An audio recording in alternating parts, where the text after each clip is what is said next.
Knight of the seven kingdom സീരീസിന്റെ ആദ്യത്തെ സീസണിലെ 6 എപ്പിസോഡുകളും അതായത് മുഴുവൻ എപ്പിസോഡുകളും പുറത്തിറങ്ങിയിരിക്കുകയാണ്.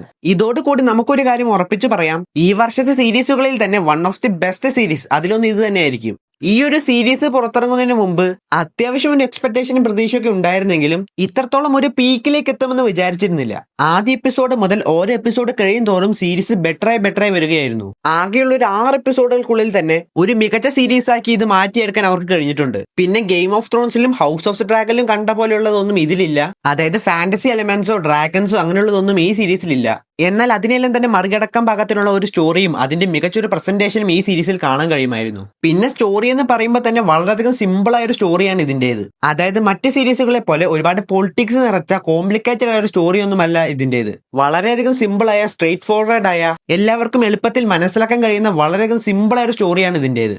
എന്നാൽ അതിനെ പ്രസന്റ് ചെയ്തിരിക്കുന്ന അല്ലെങ്കിൽ അവതരിപ്പിച്ചിരിക്കുന്ന രീതിയാണ് ഈ സീരീസിനെ വളരെയധികം മികച്ചതാക്കിയത്. പ്രധാനമായും സർ ഡങ്കൻ ദി ടോൾ എന്നൊരു ഹെഡ്ജ് നെറ്റിന്റെ സ്റ്റോറിയാണ് ഈ സീരീസിൽ പറയുന്നത്. പിന്നെ ഡങ്കിന്റെ സ്ക്വയർ ആയിട്ടുള്ള എഗ് എന്ന് പറയുന്ന ഒരു കുട്ടിയും ഈ സീരീസിലുണ്ട്. അതല്ലാതെയും ഒരുപാടധികം ക്യാരക്ടേഴ്സ് ഈ സീരീസിൽ വന്നു പോകുന്നുണ്ട്. ആ വന്നുപോയ എല്ലാ ക്യാരക്ടേഴ്സിനും കൃത്യമായ ക്യാരക്ടർ ആർക്ക് കൊടുക്കാനും ഈ സീരീസിൽ നല്ലപോലെ ശ്രമിച്ചിട്ടുണ്ട്. സീരീസിന്റെ ആദ്യ എപ്പിസോഡൊക്കെ തന്നെ വളരെയധികം പതുക്കെ സ്ലോ പേസിലാണ് തുടങ്ങിയത്. അതായത് വളരെയധികം ഫീൽ ഗുഡ് ആയ രീതിയിലായിരുന്നു അവർ സ്റ്റാർട്ട് ചെയ്തിട്ടുണ്ടായിരുന്നത്. എന്നാൽ സീരീസിന്റെ പകുതി എത്തുമ്പോൾ അതായത് 3, 4, 5 എപ്പിസോഡൊക്കെ എത്തുമ്പോൾ സീരീസ് അങ്ങോട്ട് കത്തിക്കേറുകയായിരുന്നു പറയാം. പിന്നെ ആകപ്പാടെ ഈ സീരീസിന്റെ ഒരു പ്രശ്നമായിട്ട് എനിക്ക് തോന്നിയത് ഈ സീരീസിന്റെ റൺ ടൈം ആയിരുന്നു. അതായത് ഒരു എപ്പിസോഡ് ആകെ ഒരു 30 മിനിറ്റേ ഉള്ളൂ. നമ്മളൊന്ന് ആസ്വദിച്ച് കണ്ടുവരുമ്പോഴേക്കും എപ്പിസോഡ് കഴിഞ്ഞിട്ടുണ്ടാവും.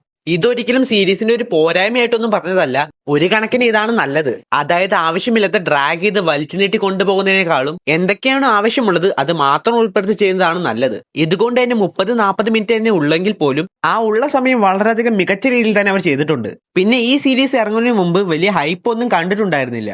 അതായത് ഇപ്പൊ ഹൗസ് ഓഫ് ദി ഡ്രാഗൺ ഒക്കെ ഇറങ്ങിയ സമയത്ത് ഉണ്ടായിരുന്ന ഒരു ഹൈപ്പ് ഒന്നും ഈ സീരീസിൽ ഉണ്ടായിരുന്നില്ല. എന്നിരുന്നാലും സീരീസ് മുന്നേറുന്നതിനനുസരിച്ച് ഈ സീരീസിനെ കുറിച്ച് അറിയുകയും കാണുകയും അങ്ങ് ചെയ്തിട്ടുണ്ടെന്ന് തോന്നുന്നു. ഹൗസ് ഓഫ് ദി ഡ്രാഗനേക്കാളും മികച്ചൊരു സീരീസ് ഇതാണെന്ന രീതിയിൽ ഒരുപാട് ആളുകൾ പറയുന്നത് പോലെയൊക്കെ കണ്ടു. ഒരു പരിധി വരെ അതൊക്കെ ശരിയാണെന്നും പറയേണ്ടി വരും. പ്രത്യേകിച്ച് ഹൗസ് ഓഫ് ദി ഡ്രാഗന്റെ സീസൺ 2 ഒക്കെ പേഴ്സണലി എനിക്ക് കുറച്ച് ഡിസപ്പോയിന്റ്മെന്റ് ആയിരുന്നു. കാരണം ഒന്നാമത് ഞാൻ ആ സീസണിൽ പ്രതീക്ഷിച്ച പലതും ആ സീസണിൽ ഉണ്ടായിരുന്നില്ല, അല്ലെങ്കിൽ ആ സീസണിൽ അങ്ങോട്ട് എത്തിയിട്ടുണ്ടായിരുന്നില്ല.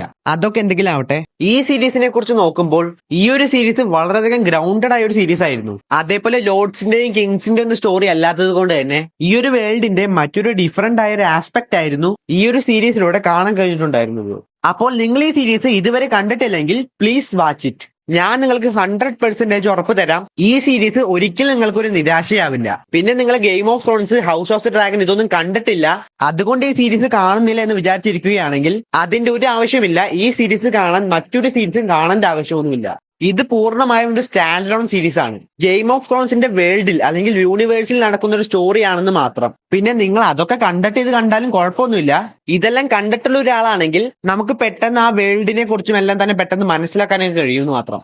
അപ്പൊ നിങ്ങൾ കണ്ടിട്ടില്ലെങ്കിൽ കാണുക. ആകെ 6 എപ്പിസോഡേ ഉള്ളൂ. അത് 30-40 മിനിറ്റ് ഒക്കെ ഒരു എപ്പിസോഡ് ഉള്ളൂ. ഏകദേശം 3-3.5 മണിക്കൂർ ലെങ്ത് ഉള്ള ഒരു സിനിമ കാണുന്ന അത്ര തന്നെ ഈ സീരീസ് കാണാൻ എടുക്കുള്ളൂ. അതുകൊണ്ട് തന്നെ എല്ലാവരും ഒന്ന് കണ്ടു നോക്കുക. പിന്നെ ഈ സീരീസിന്റെ സീസൺ 2 അടുത്ത വർഷം 2027 തന്നെ വരുന്നതായിരിക്കും. സത്യത്തിൽ ഈ സീരീസ് കഴിഞ്ഞ വർഷം തന്നെ വരേണ്ട ഒരു സീരീസ് ആയിരുന്നു. പിന്നെ ഈ സീരീസിനെ ഈ വർഷത്തേക്ക് മാറ്റിയതായിരുന്നു യഥാർത്ഥത്തിൽ. പിന്നെ ഈ വർഷം തന്നെ ഗെയിം ഓഫ് ത്രോൺസിന്റെ ഭാഗത്ത് നിന്ന് മറ്റൊരു സീരീസ് ആയിട്ടുള്ള ഹൗസ് ഓഫ് ദി ഡ്രാഗന്റെ സീസൺ 3 വരുന്നുണ്ട്. അത് ജൂണിലായിട്ടാണ് വരുന്നത്. അപ്പോൾ എന്തായാലും ഇതോടുകൂടി നമുക്ക് നിർത്താം. അപ്പോൾ നിങ്ങൾ ഈ സീരീസ് ഓൾറെഡി കണ്ടിട്ടുണ്ടെങ്കിൽ നിങ്ങളുടെ അഭിപ്രായം കൂടി കമന്റ് ബോക്സിലോട് പറയൂ. ഒപ്പം ഈ വീഡിയോ ഇഷ്ടപ്പെട്ടാൽ ലൈക്ക് ചെയ്യുക. അതേപോലെ ഇതുപോലുള്ള കൂടുതൽ വീഡിയോസിന് വേണ്ടി ചാനൽ സബ്സ്ക്രൈബ് ചെയ്യുക.